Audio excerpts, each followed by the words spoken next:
My name is Tristan Hansford, and I work for the University of Georgia's Center for Invasive Species and Ecosystem Health. Really long name. We also go by Bugwood. It's a little bit easier to remember.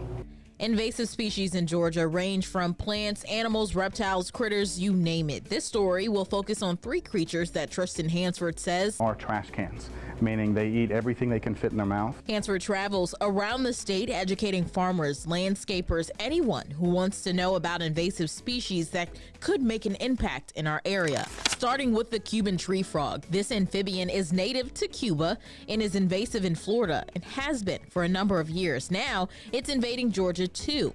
It is toxic and confirmed to be breeding in the coastal Georgia area.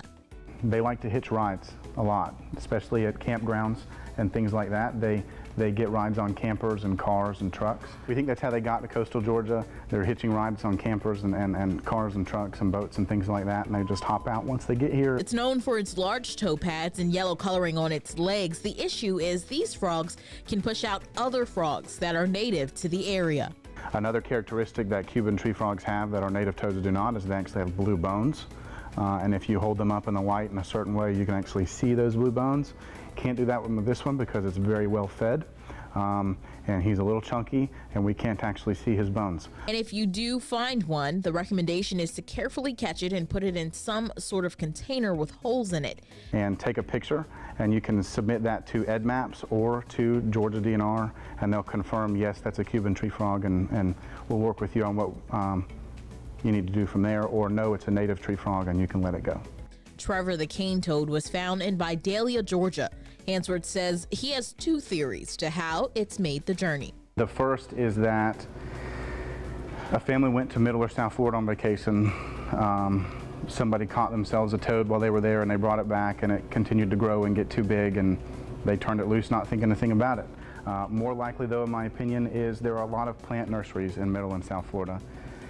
During the night and winter, these guys burrow down into the soil.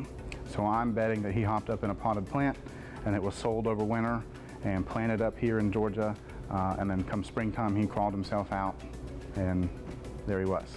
Experts say it is very unlikely someone in coastal Georgia would happen to encounter one of these toads. But certainly the farther south you get, closer to Florida, the likelihood goes up a little bit. But this guy was found 200 to 300 miles away from the closest known population. And the concern is that if this guy can pop up there, they can pop up anywhere. So we just want everybody to sort of be on the lookout. Last but not least, this is Cruella. Her name is Cruella. She is an Argentine black and white Tegu.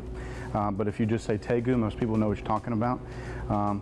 Relatively new invasive species to the state of Georgia, right? So although small, there's the very real possibility that you could see one of these in your backyard now, right?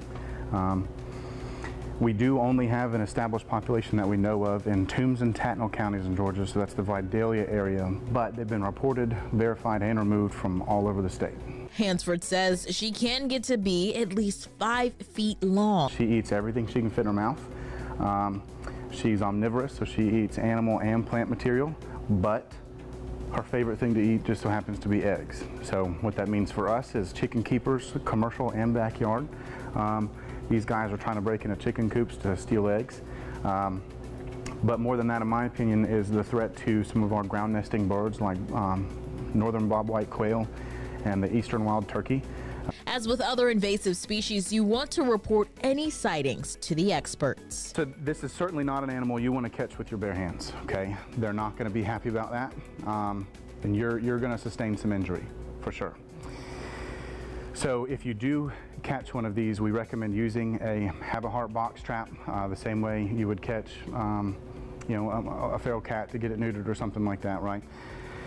Use a box trap to catch these things, and then call DNR once you've got it caught, and then they'll come over and take the animal, and so you never have to put yourself in harm's way. In Brunswick, Simone McKinney, WTOC News.